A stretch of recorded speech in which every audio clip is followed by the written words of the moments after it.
Hello, and welcome to week 9, I think. Yeah, I think we're in week 9. Um, we are starting a new topic for this week and probably next week. And we're talking about ecosystem services here. And let me, there we go. Um, so I think pretty there's like people are generally aware of the fact that trees give us benefits, and what some of those benefits are. I think we had a discussion earlier. One of the discussion questions I asked you guys was something like, "What do you think the most important benefit was?" And that was mostly just to see like what are you guys associating with trees, what sort of ecosystem services sort of come to mind before we have a chance to talk about it. And I think a lot of people mention things like trees provide oxygen, provide air for us, and that's a pretty common, I think, a pretty common idea that a lot of people have, and it's not wrong. Trees do produce oxygen as a byproduct of photosynthesis, but they don't. The vast majority of oxygen in our atmosphere comes from phytoplankton in the ocean, so it's not like trees are the primary source. They do produce oxygen, and yeah, I'd say that's a benefit, but it's probably not the main benefit that trees actually provide.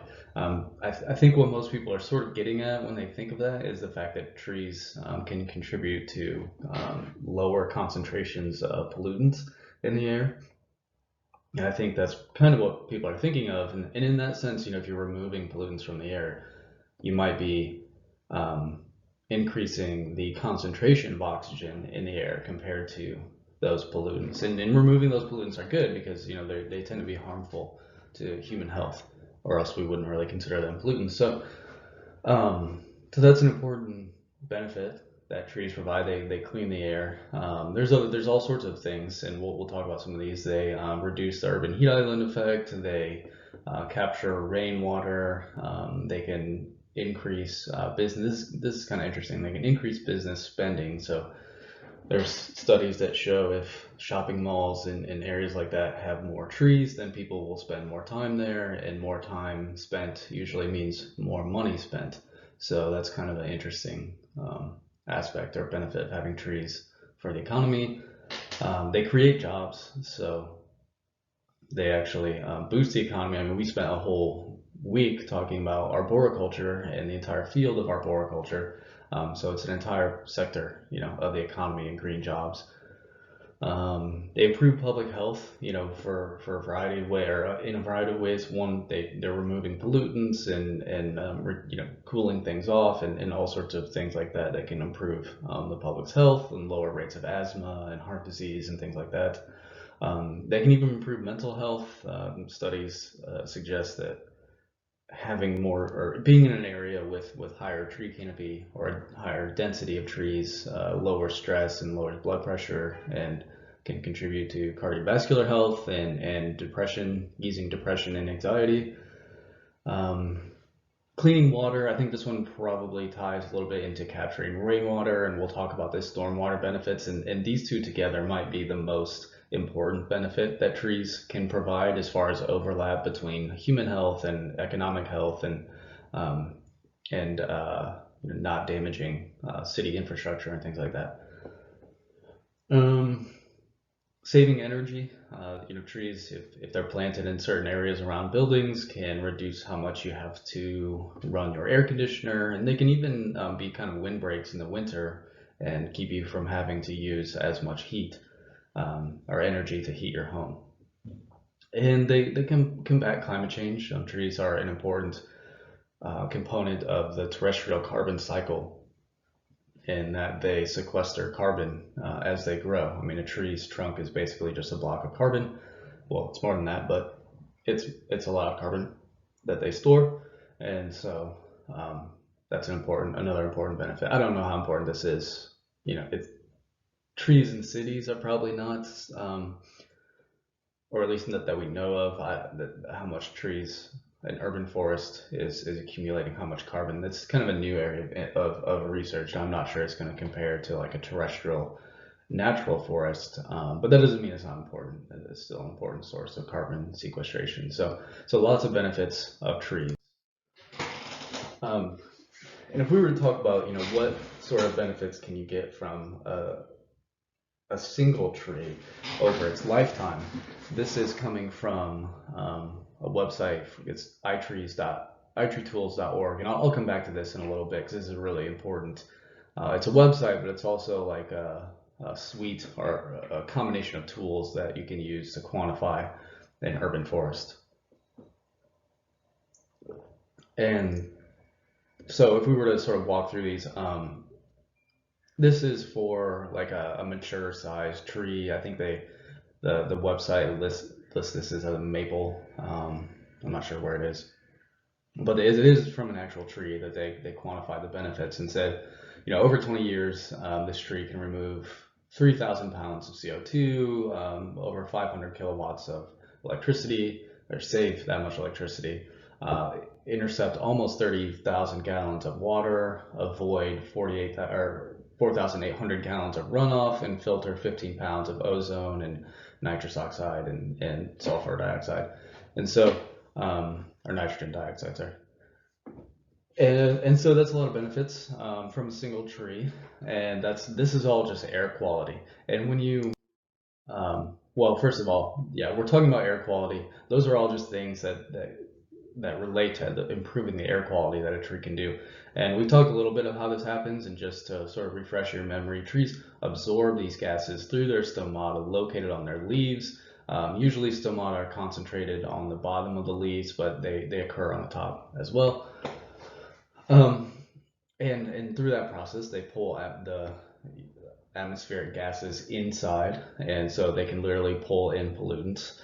They also trap a lot of pollutants on the surface of their leaves, and so when it's raining or even when the wind is blowing, it's those particles are sort of suspended throughout the air, and if they blow through the canopy of a tree, some of them will get absorbed, and some of them will just get stuck to the leaf and will stay there. And that's sort of the mechanism for how trees are lowering the concentration of those pollutants in the air, and so that's a big benefit. And it's all sorts of different pollutants that trees can remove.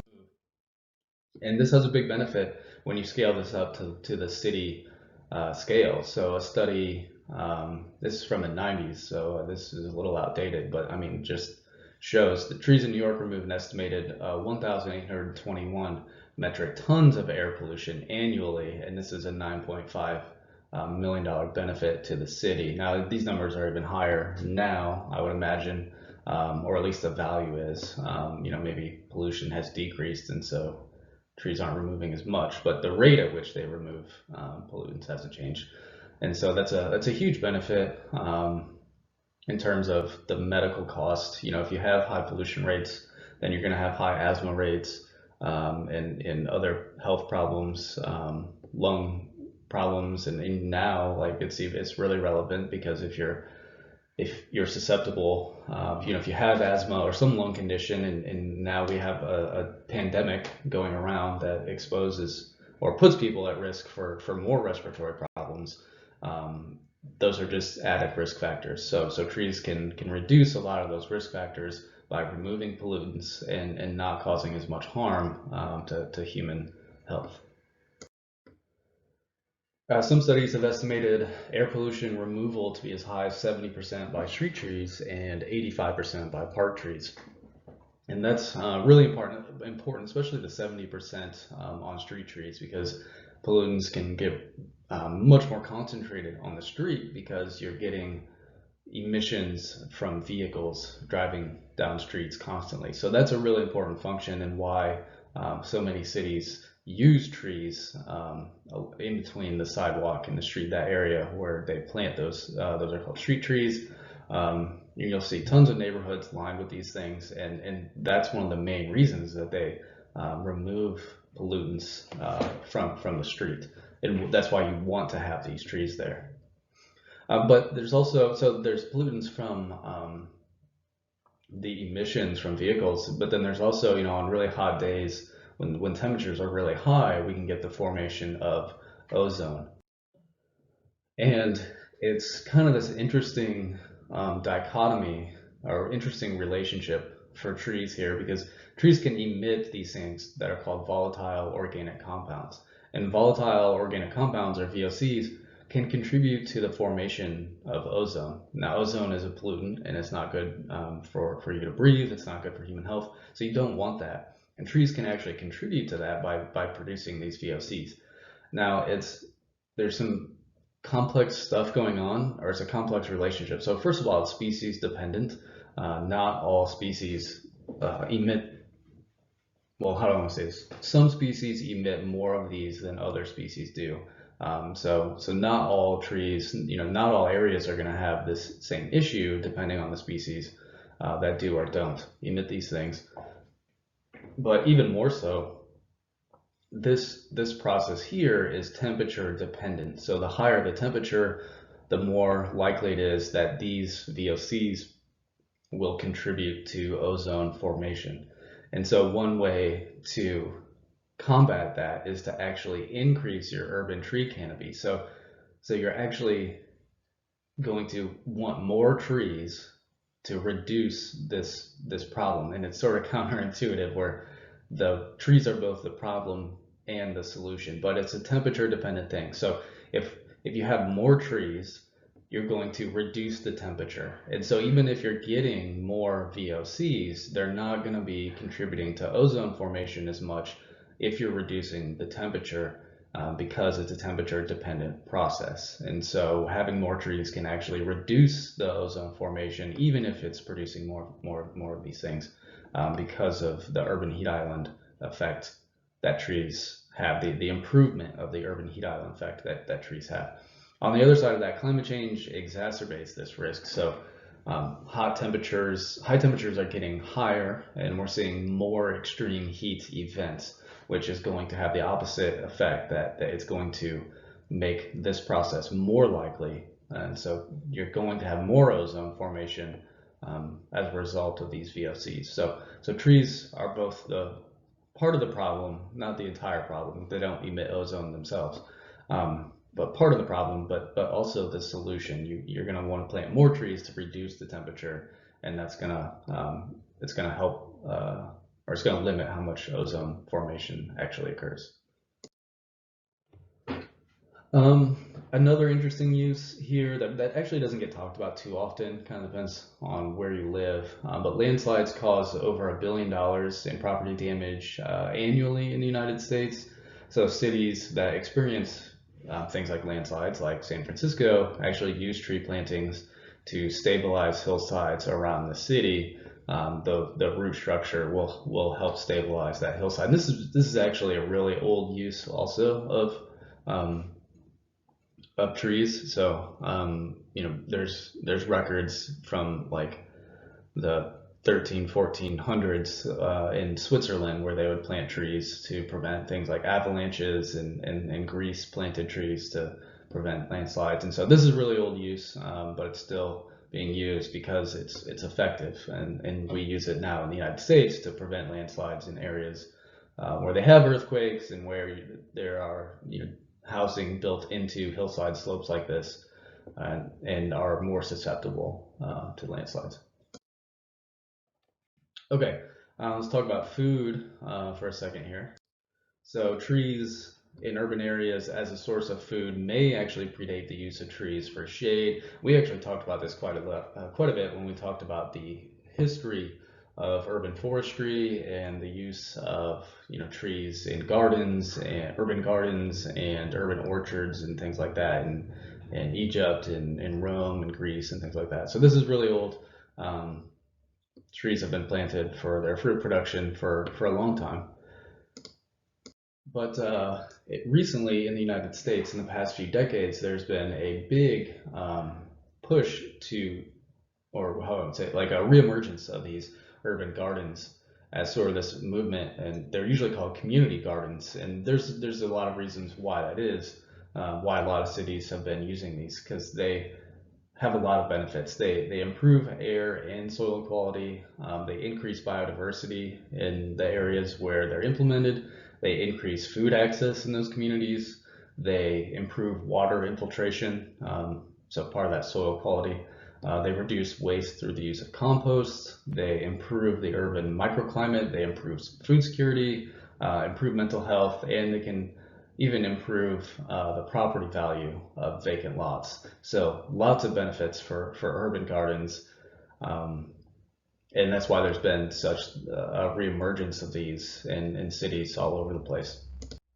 And they really foster improved levels of community engagement. So this is a cool example of a public map repository of gardens in Denver, where you can go in and see, and I've seen other projects like this where people map these out as a community resource. So you can go in and see, if you live in Denver, you can see where is the nearest garden to me. Is it available for the season? Are they full? Is there planting? Is this open to the public or not? Can I go, first of all, can you go in there and get vegetables and fruits for yourself? Second of all, maybe you're someone who wants to plant stuff in these gardens, not just harvest stuff. It'll show you whether there's space available and things like that. So really cool projects that crop up around this idea and really foster a lot of community engagement when they exist. Another cool example of using trees for food purposes, a little bit of twofold here. So cherry orchards have been planted in vacant lots by the Department of Urban Forestry in Tehran, and this is an interesting use of trees in urban settings because they have all these vacant lots in the city. From the revolution that occurred there, a lot of people left the city and left the country, and a lot of them owned property, and so those people are gone now. But the city, it can't really just take over those properties. They're still owned by those people. So what do? They passed some regulations that allowed them to plant cherry orchards on these vacant lots. And the main reason was because they wanted to reduce dust and air pollution. And these cherry orchards are really effective at doing that. But then they also can harvest the fruits and sell them and use those funds to plant more and maintain the properties that are there. And it actually improves the property value. And then if the owner does show up, they can pay a fee and get their property back, and sell it or build a house on it or whatever they want to do with it. But it's kind of an interesting use of urban orchards, having sort of dual uses for air quality, but also urban food. Okay, let's talk about stormwater really quick here. Probably one of the most important benefits that trees can provide in terms of, the overlap between economic and public health issues. So if you're not familiar, this is a statistic from the city of Cincinnati, but this is not uncommon for other cities, where 11.5 billion gallons per year of discharge into raw sewage comes from stormwater runoff. And what's happening here is that a lot of cities have what's called combined sewer systems. So if the water level reaches a certain level, then the sewage and drinking water systems are combined. There's overflow into the same system. And so you can actually get sewage flowing into your drinking water sources because of the mixture of those two sources if the water gets high. Now, normally this isn't that big of a deal because the water has to get really high for this to happen. But another issue of climate change is that we're getting these extreme precipitation events. So we go periods where we don't get any rain, and then we get a big storm and lots of rain all at once, and we get a flood. And these floods can cause these combined sewage overflows. And you don't want that, you don't want sewage in your water supply. We literally just talked last week about Jon Snow and his whole deal with cholera. So you definitely don't want that. And one way to prevent that, you could overhaul your entire sewer system, which would cost a ton of money. You'd have to raise taxes probably to do it, and it wouldn't be very popular. Another way to do it is to plant more trees, which can reduce how much stormwater overflow you have. So if you compare natural ground cover with vegetation and trees to an urban area, you're going to get a lot more evapotranspiration, you're going to get less runoff, and you're going to get a lot more infiltration, both shallow and deep, in a natural setting compared to if you just have impervious surfaces. So obviously what you want to do is incorporate some of this into this, and you can reduce these numbers, and overall you're going to reduce how much stormwater you get, and that's going to lower the risk of having one of those overflow situations.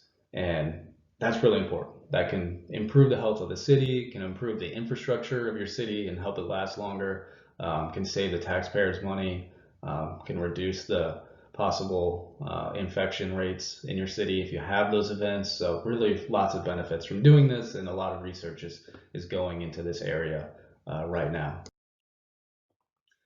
And one of the last benefits I want to talk about here for this video is something called phytoremediation, where planting trees in areas with contaminated soil from their previous use. This is starting to become more popular. You can see a pretty high reduction in heavy metal concentration in the first year. And so it's a pretty effective way where if you have this industrial site that is not, up to standards for human habitation, what do you do with it? You can sort of you can plant trees or let it naturally occur. And that's going to reduce these contaminations. There's some cool stories and studies about sort of the area of Chernobyl where there was like the nuclear power plant disaster, and how trees and stuff are growing back there. So if you're interested in that, have a look. But it's a little bit outside of urban forestry realm. Okay, so I'm going to wrap up this video here because I've been going for a little bit, but there's a paper, there's a reading, if you continue, it's Berland et al. 2017, and this sort of walks through some of the current research regarding trees for the use of stormwater or reducing stormwater flows. So read that and keep working your way through the module.